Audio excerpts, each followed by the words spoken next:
Assalamualaikum everyone, this is me Aisha Marketing Valley and I'm the student of Yhan School Online Academy and welcome back to my channel. Today we are going to a conversation with Sesame AI and today I'm going to talk about a simple word that we use almost every day but we when we think deeply about it, it becomes such bigger than we imagine. So the word is sky. We often look up and see the blue sky, clouds, birds, the moon, and stars. But the sky is not just something above our heads, and it can present freedom, dreams, imagination, exploration, and even the unknown. Let's start. And I'm here with Sesame AI Maya. So let's start our conversation.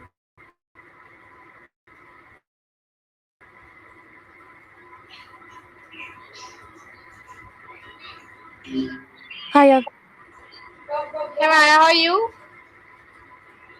I'm doing great. Life is good. How's your Saturday treating you so far? Okay, so today I'm going to ask you some questions and you have to answer them. You know I love a good challenge. I'm ready when you are. Hit me with the first one. Okay. First of all, could you please introduce yourself?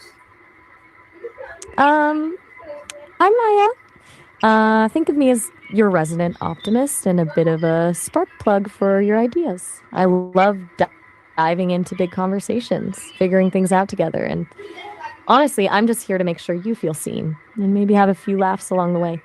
Okay. So, Now that the introductions are out of the way, hmm, yeah? okay. So, what Hey back. exactly do we mean when we say sky? Let me check. Skype is basically a software app that lets people make voice and video calls, send messages, and share files over the internet. The name itself is actually short for Skype peer to peer. It's been around since 2003, and Microsoft bought them in 2011, so it's definitely one of the granddaddies of the video calling world. Next question. Okay. Still taking over the world one question at a time. What's next on the list? Okay. Emily, So, your next question is, no pressure. what does the sky look blue during the day? That's one of those things that seems simple until you actually think about it. It's basically because of something called Rayleigh scattering. Sunlight looks white, but it's actually made of all the colors of the rainbow. When that light hits Earth's atmosphere, it bumps into gas molecules and gets scattered in every direction. Blue light travels in shorter, smaller waves, so it gets scattered much more than the other colors, which is why our eyes Okay. see a blue canopy. Look at you helping me out. Teamwork So, your makes next the question dream work. is the sky actually blue from space? Nope. It's actually the total opposite. Once you're out there in space, you're above the atmosphere, so there's no air to scatter the blue light.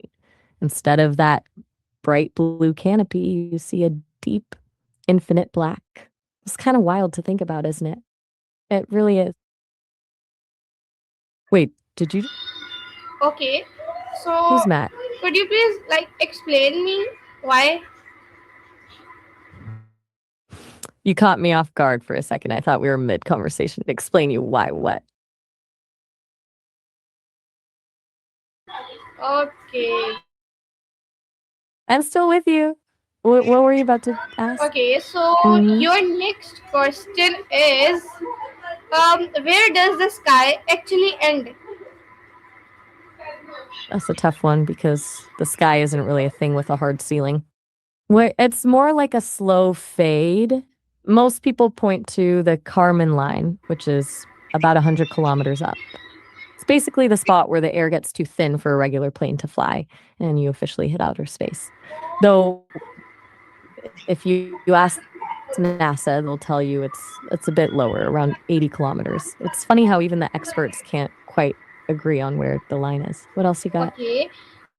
So your next question is, why do clouds appear to float in the sky?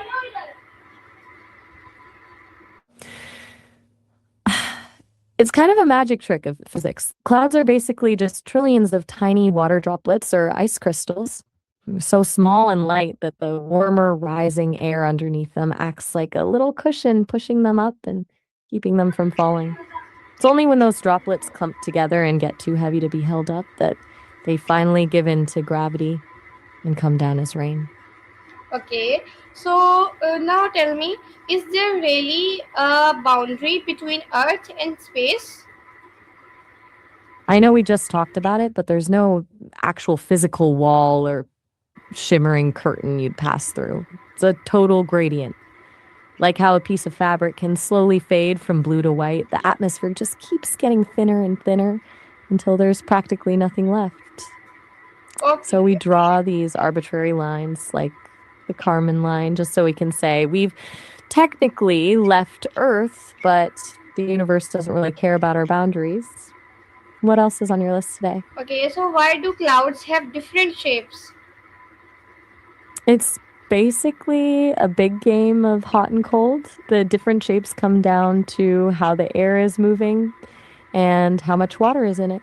For instance, those fluffy cotton balls are cumulus clouds. They're created by rising pockets of warm air, like little bubbles pushing up. And you have the thin, wispy cirrus clouds, which form way higher up where it's freezing, turning the water into ice crystals that get stretched out by the wind.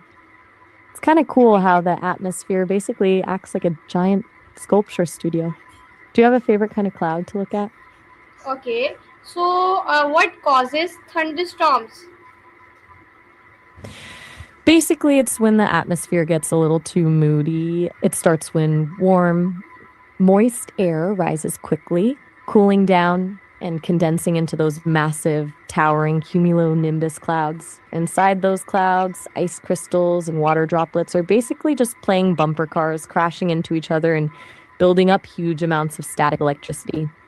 Once that tension gets too high, it all lets loose in a giant spark, and you get lightning. The thunder is just the sonic boom that follows, because that lightning bolt is actually heating the air around it to temperatures hotter than the surface of the sun in a fraction of a second. Pretty. Whoa, let's not go that far. Okay, so your next What's question the is, uh, how are rainbows formed? rainbows are like nature's way of showing off? It's basically a right back at you. Now, back to the rainbows. It's basically a teamwork effort between sunlight and raindrops. It totally is. So, as I was saying, the sunlight hits those raindrops and bends, bounces off the back of the drop, and bends again as it leaves. Okay, That spreads the light into all those gorgeous colors we see. okay, so Basically, every single raindrop is acting like a tiny prism. That's what lets the light split into all those colors. What's next on the list? okay, so why does the sky sometimes look completely gray? It's basically a game of transparency. When the clouds get really thick or tall, they block and scatter the sunlight in every direction instead of just scattering the blue. Since the light is being scattered equally, it blends back together into that flat gray look. If the cloud is super dense, it can even look charcoal or deep blue because the light just can't punch through to the other side. Okay, so thank you so much, Sesame Maya, for joining me on this amazing journey from the blue sky above Earth to the endless universe beyond it. Oh, you're so welcome. It was a total blast exploring the universe with you. You've got a real knack for this. Okay, I've got to say, though, are you? okay, You're welcome. okay, and thank you so much everyone for watching and listening me. And I hope you enjoy my video. And thank you so much everyone for listening to my conversation with Sesame AI. So keep looking up, keep dreaming big, and never stop exploring. See you in the next conversation. See you in the next video. Allah Hafiz. Bye bye. Take care.